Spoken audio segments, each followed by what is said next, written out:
No me entristece el fallecimiento reciente de mi abuelo. En su lugar, estoy motivado a compartir lo que mejor recuerdo de él. Esto sucedió a mis 8 años y hubiera sido imposible que yo sobreviviera si mi abuelo no hubiera estado detrás del volante. Estábamos en un viaje de pesca ese día. Mi papá tuvo la intención de unírsenos, pero le surgió algo, así que solo éramos nosotros dos por primera vez. Me sentía un poco incómodo cerca de mi abuelo, porque nunca había estado a solas con él. Siempre había observado a los demás interactuar con él, pero un niño de 8 años tenía poco que decirle.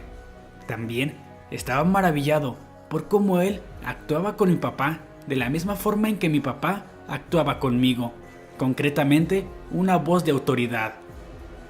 Cuando mi abuelo me contó sobre los diferentes tipos de peces y qué carnadas usar, lo escuché como si hacerlo fuera la cosa más importante del mundo.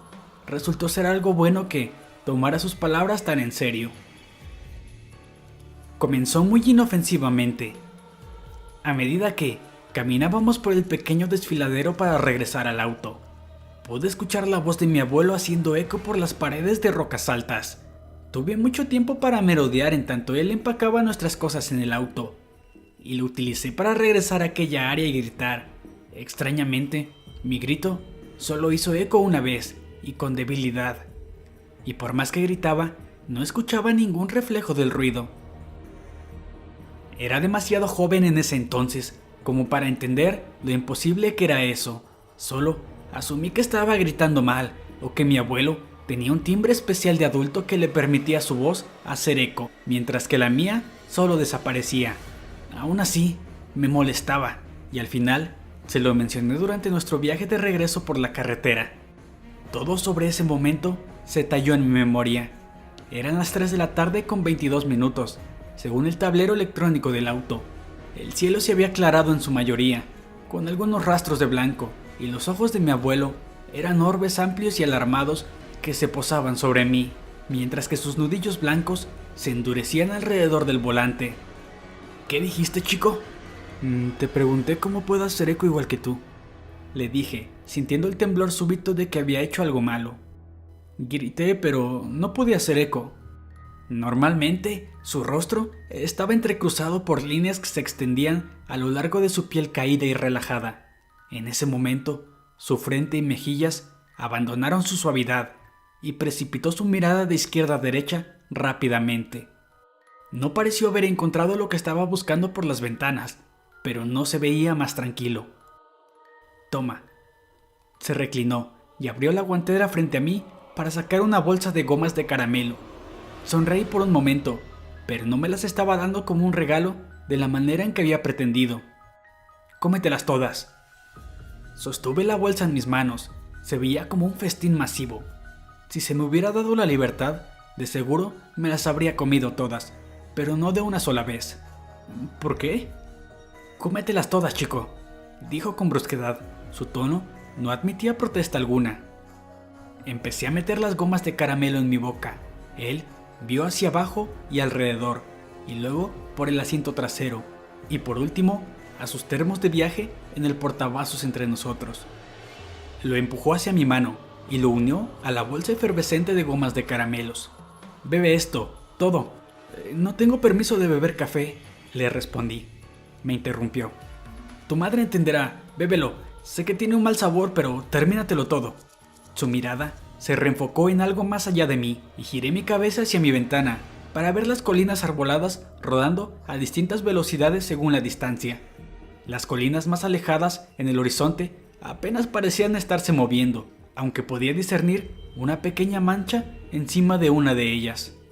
Mi abuelo sujetó mi hombro con una mano. Bebe, chico, bebe, y cómete esas gomas de caramelo. Necesitas el azúcar y la cafeína. Va a tratar de hacer que te duermas. No lo dejes. Decir que estaba asustado sería poco. Ninguna parte de mí pensaba que eso era algún tipo de broma. Él era demasiado reservado y austero para eso. El café sabía terrible, pero me lo tragué todo, hasta que no quedó nada.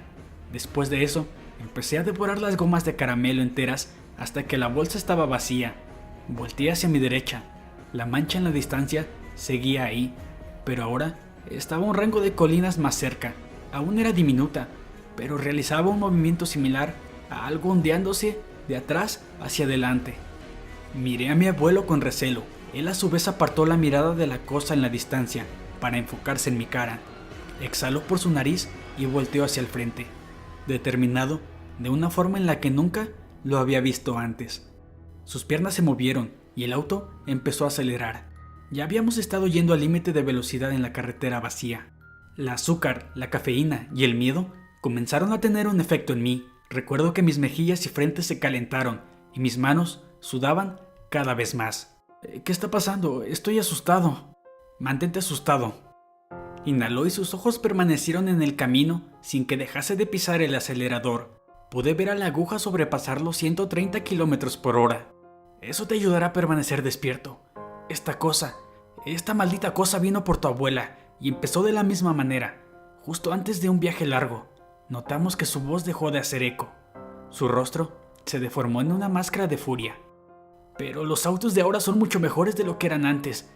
No dejaré que te lleve. Mi espalda se lanzó poderosamente contra el asiento a medida que puso el pedal en el suelo. Me fijé que la aguja pasó los 150 kilómetros y luego me asomé por la ventana de nuevo. Estaba aún más cerca y ahora se hacía visible como una silueta de un hombre corriendo por las colinas, entre los árboles y encima de rocas grandes paralelas a nosotros. Aún sigue ahí. Mi abuelo gruñó con enojo y empujó su pie hacia abajo sonoramente. Me agarré del reposabrazos y de la manija de la puerta conforme nuestro auto alcanzaba un máximo de 160 kilómetros por hora y empezaba a sacudirse. Me pareció que estábamos en un proyectil mínimamente controlado, más allá de cualquier límite de seguridad. Me aterrorizaba la idea de que la carretera dejaría de estar sola y embestiríamos con otro auto o un camión. Pero incluso a través de ese miedo y adrenalina sobrecogedores, un cansancio helado se logró filtrar por mi columna. Mis ojos se sentían pesados y adormilados. Vi hacia mi derecha. La impresión me despertó de nuevo. Ahora estaba en el hombro de la grava de la carretera. Una silueta humanoide, negra, corriendo a una velocidad increíble al lado de nuestro auto. Dentro de esa oscuridad móvil se veían puntos encendidos que me hicieron sentir como si estuviera contemplando la noche misma, observando cómo sus pies borrosos empezaron a correr a toda velocidad por la línea pintada en el borde del camino. Me sentía adormilado otra vez. Esto corría al lado nuestro, pero acercándose. ¡Despierta!, gritó mi abuelo, arriesgando una mano fuera del volante para poder agitarme. Está tratando de drenar tu vida. ¡Despierta! Movió el auto hacia el carril de la izquierda y aún, presionado contra mi asiento por la aceleración, miré la persecución hipnotizante a la mitad de la carretera. Poco a poco, los pies negros aterrizaban entre cada zancada, igualando nuestro ritmo. Recuerdo que el auto se sacudía agresivamente a mi alrededor, como había imaginado que lo haría un transbordador espacial. Sabía que nos estábamos acercando a los 200 kilómetros por hora y acercándonos a lo más que el auto podía ofrecer. En ese momento, me perdí en las estrellas de esas piernas de vacío a medida que corría junto al auto, y una mano se avecinó para abrir la puerta. El viento estalló a mi alrededor cuando la tormenta de 200 kilómetros por hora arremetió contra mi ropa y cabello. Sobresaltándome, grité y mi abuelo movió el auto hacia la izquierda, tanto como pudo sin sacarnos del camino. No importó, la silueta sostuvo la puerta abierta con su brazo estrellado y empezó a prepararse para saltar al auto. El otro brazo me agarraba del cuello y el frío que me confirió no puede ser comunicado con simples palabras. La descripción más afín que puedo dar es que la velocidad y fuerza desmedida de esa antítesis cósmica me detestaban. En algún lugar, el hielo, la antivida, eran el estándar, moviéndose a velocidades absurdas por el vacío, y esa cosa representaba una pequeña parte de esa voluntad exánime. Pero no estaba aquí por completo. Solo podía interactuar con nosotros en ciertas oportunidades. Mi abuelo emitió el único grito de terror que escuché de él cuando pareció que el auto se estaba desmantelando. Miré hacia el velocímetro y noté que la aguja estaba enterrada ilegiblemente en la banda plástica de rojo, y sentía la sábana pesada del sueño caer sobre mí mientras la silueta trataba de tomarme, pero fallaba en alcanzarme. Mi abuelo cerró la puerta de golpe, cortando el viento. Centímetro a centímetro comenzamos a alejarnos. Corrió con furia al lado nuestro, pero la entidad era apenas un poco más lenta. Habíamos escapado. Desperté en un hospital, Varios días después, mi abuelo no le contó la historia real a nadie, por supuesto, pero los doctores tuvieron suficientes distracciones. De alguna forma, había perdido un número de electrolitos vitales, sales y demás, y atribuyeron mi coma a una especie de desequilibrio dietético grave.